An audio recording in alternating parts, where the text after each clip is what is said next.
Hello, beautiful people. I'm so excited because in this video, I'm going to be doing my May review and June budget.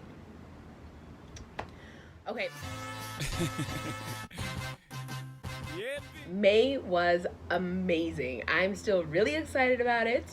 Let me slow down and then tell you why it was so amazing. So, in May, I had 3 big financial goals. The first one was to resave my emergency fund. The second one was to pay off my car. And the third one, which was my stretch goal for the month, was to save an additional $500. So to start off the month, I was able to resave my emergency fund pretty quickly. And then once I did that, I decided that I was just going to keep going as far as savings was concerned and save the additional $500. I figured I'm on fire, let me just keep going, right? So I did, and that made me feel so good. Then I put all my efforts and any extra money I had toward paying off my car, which I did. Woo woo! So out of 5 consumer loans or debts, big debts, I now only have 4 left, which is awesome. I'm super proud of myself. I'm just gonna yay me. So I'm super duper proud of myself. I was able to pay my car off the last week of the month and it was amazing. On top of that, not only did I pay my car off, but I actually ended up having more money left over than what I thought. So noted, I knew this, but I did not take it into account. My payoff amount included interest, which duh, it would. But because I was making payments every week, that interest was drastically reduced. And so I ended up saving probably about $150 in interest alone. That might be too much, but it was significant. It was over $100, which is really cool. So I'm thrilled about that. So those are like the 3 big things that happened to me in May financially, and I'm still super excited. I did realize that I learned a couple lessons. The first lesson is that once I reach a goal, have a reward, but don't go crazy. Because in May, I did go crazy. I was like, yes, I paid off my car. I hit my other 2 goals. I'm gonna go shopping. And I went shopping for myself. And I went shopping for my nieces and nephews. Then I went shopping some more for my nieces and nephews. And that just wasn't the best choice for me to make. That was money that I could have used toward my next debt. I'm happy I did it. I'm not gonna lie. I love buying things for people that I love. I love, that's just like one of my love languages is giving gifts. And so I enjoyed it fully. I have no regrets about it. However, moving forward, when I pay off a debt, I am also going to set a reward for myself and limit myself to that one particular reward. So in June, I have 4 big goals. The first one is to pay my friend Miriam back. She was amazing when I went back to Vietnam after the Lunar New Year. And I got stuck in Hong Kong and had to redo all of this stuff. I ended up using my emergency fund for that, which is what it's for. But when I wanted to come back, because my mom was having her procedure done, and then the whole pandemic thing was starting, but it wasn't as crazy as people thought it was going to be.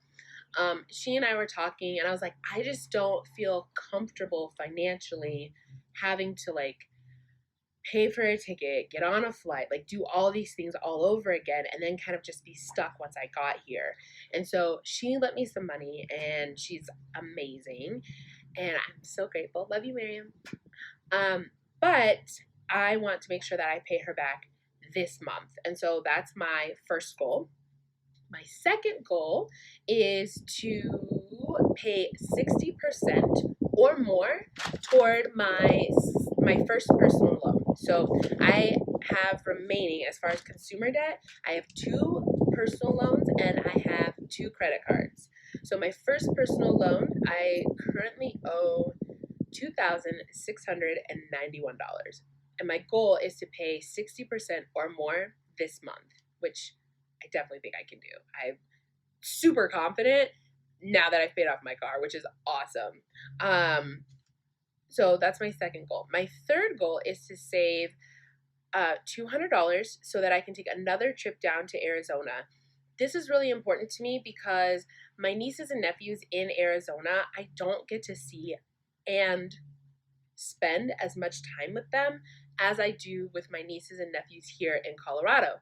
Because when I come home for Lunar New Year, which is one time a year, I unfortunately, I spend the majority of my time here in Denver, and I just don't get to spend time with them. And so I am making a conscious effort to make another trip before I go back to Vietnam, which I don't even know when that is. So, but whatever. My point is that I'm going to take another trip down to see them this month. So I'm going to set money aside for that. And then my fourth and final goal is actually to start acquiring smaller assets. So just being smart and being wise. Obviously, when it comes to finances and money, you want to have as many assets as possible. And so I'm super thankful because my car, once I paid it off, has now become an asset. It's actually paying me money because I have someone that is renting it from me. So it's like, yes. So that's one. But I also want to start acquiring other assets. And so I am positioning myself so that I can acquire larger assets like buildings and rental properties. But at the moment, I still believe that I should acquire other assets, smaller assets. And so after doing my research, what I realized is that assets such as gold, silver, and crypto are really valuable, especially now while like the world is still in utter chaos and no one knows what's going on. Gold and silver have not only kept their value, but they've increased in value over time.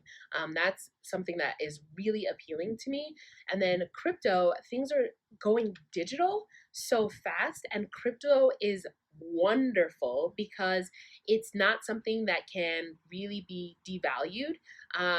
It's very interesting. And so I am planning on this month taking the money that I have been paying myself and using that to invest in one of those three smaller assets. So gold, silver, or crypto. And I'm going to be just so excited when I do that. I think I'm just proud of myself for being diligent as far as paying off my debt, but also investing and helping my financial future by investing in things that are going to increase in value. So, so excited. Anyway.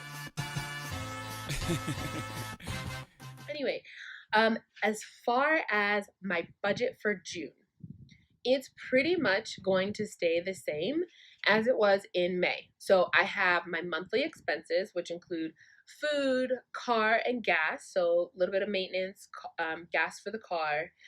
It includes things like my life insurance, my iTunes, Squarespace account, those like basic things. When it comes to my loans, which are monthly expenses, I've been very blessed. Two of the loans I do have to pay for this month, but two of the other loans I don't have to pay for this month. So because of the pandemic assistance that like a lot of financial institutions they're giving a little bit of leeway when it comes to that. And so I don't have to pay the minimum payment on them this month, which is great. I'm taking those minimum payments and I'm putting them toward my personal loan. So I'm really excited about that.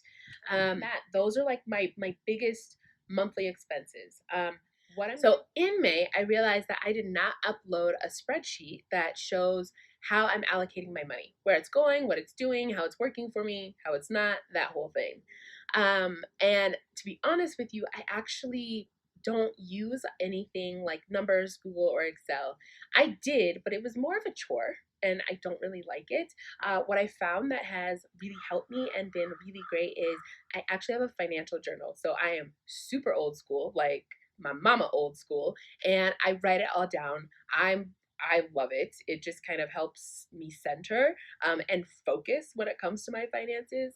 But what I am doing, because I want to be very transparent with everybody and like let you guys know how things are working out, is I am taking what I budget and how I allocate everything weekly, and I upload it to my blog um, every week. So on Monday, you'll see like this is what I'm getting paid, this is where it's allocated, this is what it looks like. And then the following Monday, I'll do a review and then have that week's budget also. So if you're very curious and extremely nosy and want details, definitely check out my blog. We'll have a link in the description box down below. Um, if not, like, if you have any comments or questions or ideas, let me know. Feel free to leave a comment down below. If not, this is the end of this video. And I will see you guys in the next money vlog or budget video. Bye.